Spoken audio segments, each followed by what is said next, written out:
Imagine being so far ahead of your time that the most respected newspaper in the country publicly calls you an idiot. Then, imagine being right all along, but having to wait 50 years for the world to finally admit it. Well, that is the incredible and honestly pretty frustrating story of Robert Goddard, the man who dreamed of space while the rest of the world was just learning to fly. So, let's set the scene. The year is 1920. Goddard had just published this scientific paper with a pretty wild idea, that a rocket could, one day, actually reach the moon.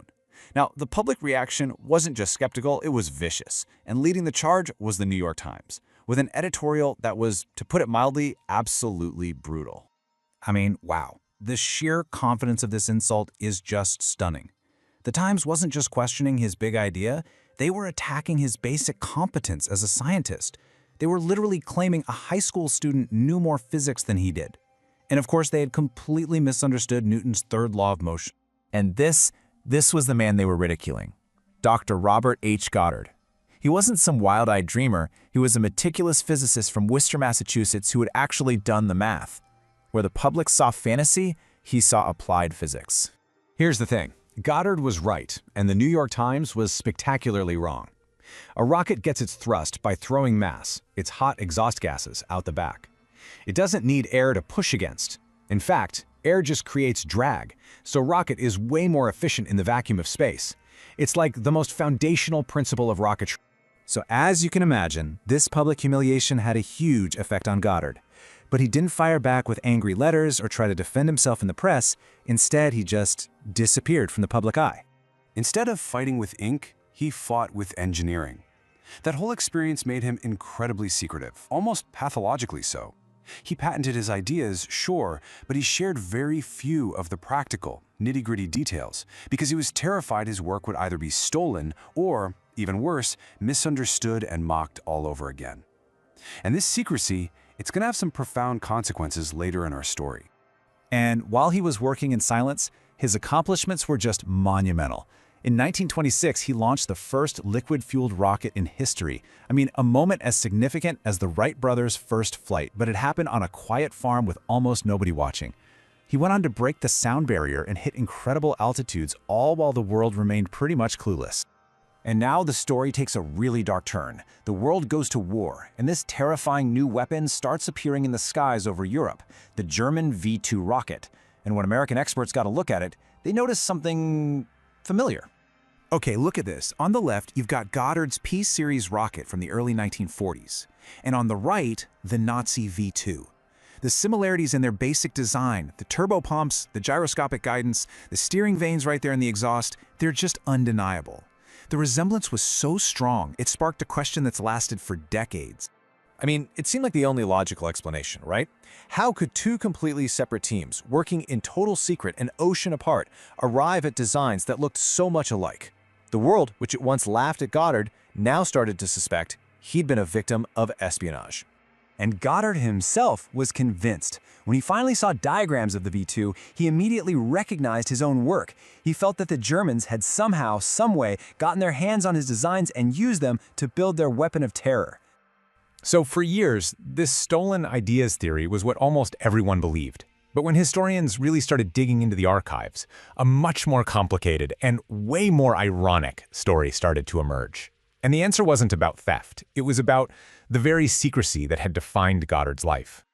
The whole thing boils down to this incredible paradox. The German rocket program at Peenemünde was one of the most secret projects of the Third Reich. At the exact same time, Goddard's own workshop out in Roswell was a fortress of secrecy, born directly from his trauma of being publicly ridiculed. They were two trains running on parallel tracks, completely blind to each other.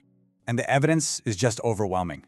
First off, Goddard's public papers, they described theory, not blueprints. His team was sworn to absolute secrecy. And get this, historians discovered that German intelligence did try to spy on him, but their efforts were described as a total farce that produced nothing useful. Both sides were just locked down tight. After the war, the key German rocket scientists were interrogated. Werner von Braun, the leader of the V-2 project, was totally unequivocal. He said flat out that they had no knowledge of Goddard's specific development work during the war. And Ernst Steinhoff, the guy in charge of the V-2's guidance systems, was even more direct. He basically said Goddard's own secrecy was the very reason his work wasn't used. I mean, the irony is just staggering. The very wall Goddard built to protect his ideas is what guaranteed they had no influence. One after another, the top engineers from the V2 program told the exact same story. Arthur Rudolph, the chief production engineer, simply said he did not know of any Goddard influence. The consensus was clear. So, if it wasn't espionage, what in the world explains the stunning similarities? Well, the answer is this really fascinating concept called technological convergence. Basically, if you give two brilliant engineers the same exact problem, like how to stabilize a tall, liquid-fueled rocket under massive thrust, and you give them the same tools, the laws of physics and the materials available at the time, they're very likely going to arrive at very similar solutions. A gyroscope for stability, vanes in the exhaust for steering, those are just the most logical answers. It wasn't theft, it was physics. Goddard died in 1945, right as the rocket age he pioneered was truly beginning. He never saw the V2 mystery solved, and he never got the public apology he so deserved from the institution that had mocked him so mercilessly. But that apology, it did eventually come, and in the most spectacular way possible. This brings his entire story full circle. In 1920, the paper declared his ideas violated high school physics. Then, in 1969, as humanity was literally on its way to the moon, using the very principles he laid out, the paper issued a formal correction. 49 years. Think about that. It took nearly half a century for the paper of record to admit that Robert Goddard was right and they were wrong. But the timing and the placement of this retraction, they tell their own story. It wasn't some big front-page apology. No, it was printed the day after Apollo 11 launched for the moon. A quiet, almost hidden admission, tucked away on page 43. Just a final, bittersweet footnote to a life's work that had just propelled humanity to another world. Goddard's story is such a powerful lesson about innovation. Sometimes the world just isn't ready for a new idea. It's so much easier to laugh at a dream than to actually do the math.